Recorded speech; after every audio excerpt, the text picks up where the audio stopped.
The two angels came to Sodom at evening. Lot sat in the gate of Sodom. Lot saw them and rose up to meet them. He bowed himself with his face to the earth, and he said, "See now, my lords, please turn aside into your servant's house. Stay all night, wash your feet, and you will rise up early and go on your way." They said, "No, but we will stay in the streets all night." He urged them greatly, and they came in with him and entered into his house. He made them a feast and baked unleavened bread, and they ate. But before they lay down, the men of the city, the men of Sodom, surrounded the house, both young and old, all the people from every quarter. They called to Lot and said to him, "Where are the men who came in to you this night? Bring them out to us, that we may have sex with them." Lot went out to them to the door and shut the door after him. He said, "Please, my brothers, don't act so wickedly. See now, I have 2 virgin daughters. Please let me bring them out to you, and do you to them as is good in your eyes. Only don't do anything to these men, because they have come under the shadow of my roof." They said, "Stand back." They said, "This fellow came in to live as a foreigner, and he appoints himself a judge. Now we will deal worse with you than with them." They pressed hard on the man, even Lot, and drew near to break the door. But the men put forth their hand, and brought Lot into the house to them, and shut the door. They struck the men who were at the door of the house with blindness, both small and great, so that they wearied themselves to find the door. The men said to Lot, "Do you have anybody else here?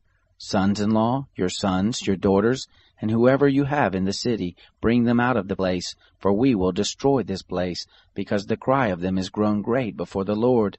The Lord has sent us to destroy it."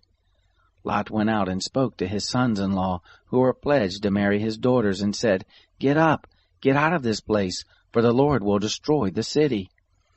But he seemed to his sons-in-law to be joking. When the morning arose, then the angels hurried Lot, saying, "Arise, take your wife, and your 2 daughters who are here, lest you be consumed in the iniquity of the city." But he lingered, and the men laid hold on his hand, and on the hand of his wife, and on the hand of his 2 daughters, the Lord being merciful to him, and they took him out, and set him outside of the city. It came to pass, when they had taken them out, that he said, "Escape for your life. Don't look behind you, neither stay anywhere in the plain. Escape to the mountain, lest you be consumed." Lot said to them, "Oh, not so, my lord. See now, your servant has found favor in your sight, and you have magnified your loving kindness, which you have shown to me in saving my life. I can't escape to the mountain, lest evil overtake me and I die. See now, this city is near to flee to, and it is a little one.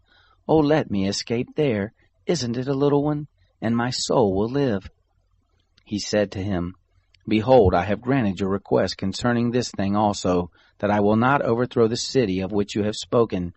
Hurry, escape there, for I can't do anything until you get there." Therefore the name of the city was called Zoar.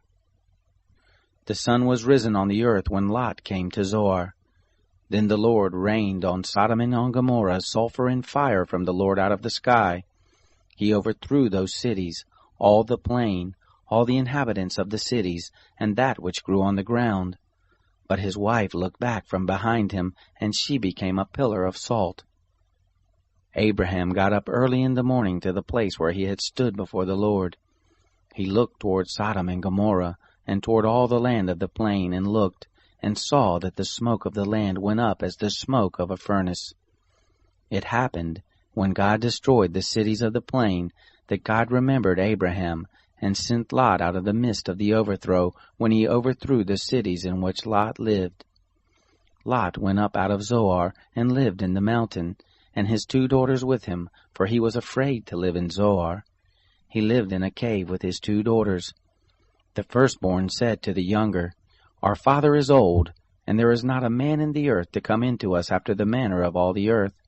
Come, let's make our father drink wine, and we will lie with him, that we may preserve our father's seed." They made their father drink wine that night, and the firstborn went in and lay with her father. He didn't know when she lay down, nor when she arose. It came to pass on the next day that the firstborn said to the younger, "Behold, I lay last night with my father. Let us make him drink wine again tonight. You go in and lie with him, that we may preserve our father's seed. They made their father drink wine that night also. The younger arose and lay with him. He didn't know when she lay down, nor when she arose. Thus both of Lot's daughters were with child by their father. The firstborn bore a son, and named him Moab. The same is the father of the Moabites to this day. The younger also bore a son, and called his name Ben-Ammi. The same is the father of the children of Ammon to this day.